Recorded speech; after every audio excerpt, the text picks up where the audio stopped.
Tamil Junior February 2001. Get ready. 10 seconds. 5 seconds. Start. மாண்புமிகு பேரவை துணை தலைவர் அவர்களே, தொழில் மற்றும் தொழில் வளர்ச்சி குறித்த மானிய கோரிக்கையின் மீது எனது கருத்துக்களை கூற வாய்ப்பளித்தமைக்காக நெஞ்சார்ந்த நன்றியை கூறிக்கொள்கிறேன்.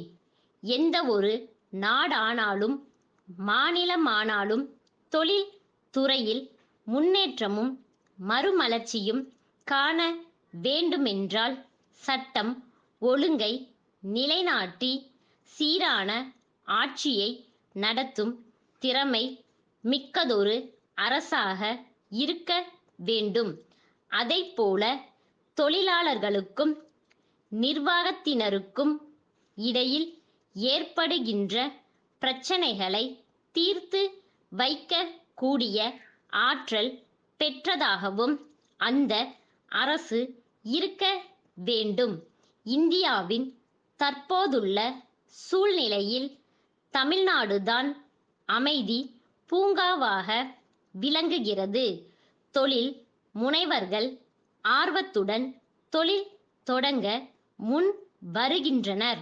இதனால் வேலை வாய்ப்புகள் பெருகுவதோடு நாட்டின் பொருளாதாரத்திலும் வளர்ச்சியை காண முடிகிறது. இந்த வியத்தகு சாதனையை புரிந்த மாண்புமிகு முதலமைச்சர் அவர்களை இந்த நேரத்தில் நான் பாராட்ட கடமைப்பட்டிருக்கிறேன். பொதுத்துறை நிறுவனங்கள் பலவற்றை நம்முடைய அரசு தொழில்துறை மூலம் ஏற்படுத்தியுள்ளது மகிழ்ச்சிக்குரியதாக உள்ளது.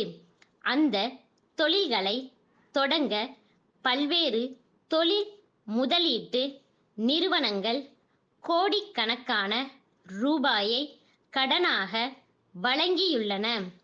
பின்தங்கிய மக்களின் நலனில் அக்கறையுடைய அரசு இந்த பொதுத்துறை நிறுவனங்களில் இட ஒதுக்கீடு கொள்கையை நிறைவேற்ற முன்வர வேண்டுமென்று கேட்டுக் கொள்கிறேன்.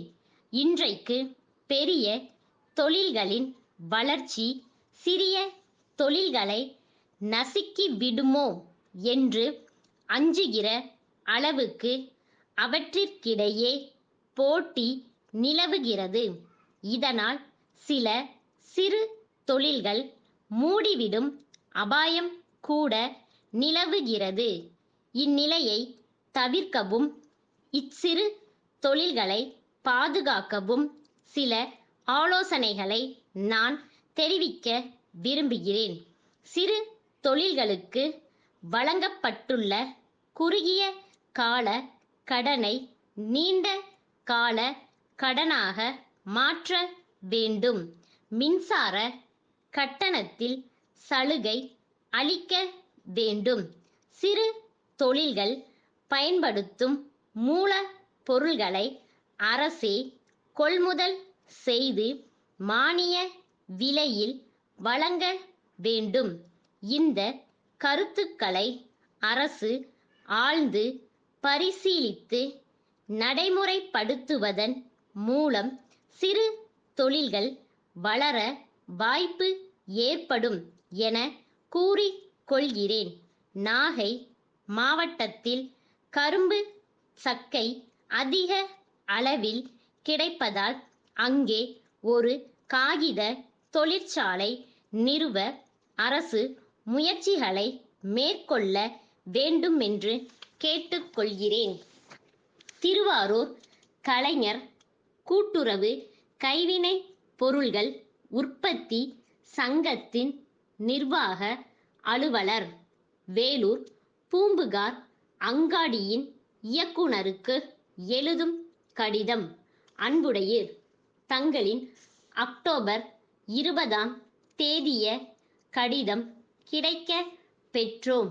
எங்களிடம் இருக்கும் பலதரப்பட்ட கைவினை பொருள்களின் மாதிரிகளையும் மற்ற விவரங்களையும் தங்களின் பார்வைக்காக எங்கள் பிரதிநிதி மூலம் அனுப்பியுள்ளோம். அவற்றில் தங்கள் பகுதிகளில் உள்ள பொதுமக்கள் விரும்பும் பொருட்களை குறிப்பிட்டு தகவல் அனுப்பினால் அதற்கு தகுந்தாற்போல் தங்களுக்கு வேண்டிய பொருட்களை அனுப்பி வைக்கிறோம் என்பதை தெரிவித்துக் கொள்கிறேன். ஒவ்வொரு பொருளிலும் 10 எண்ணிக்கைக்கு மேற்பட்ட ஆணைகள் பெறப்பட்டால் குறிப்பிடப்பட்டுள்ள விலையில் 10% கழிவு தர சம்மதிக்கிறோம் என்பதை தெரிவித்துக் கொள்கிறேன். தங்களின் ஆதரவான கடிதத்தை விரைவில் எதிர்பார்க்கின்றோம். தங்கள் நம்பிக்கையுள்ள ஸ்டாஃப்.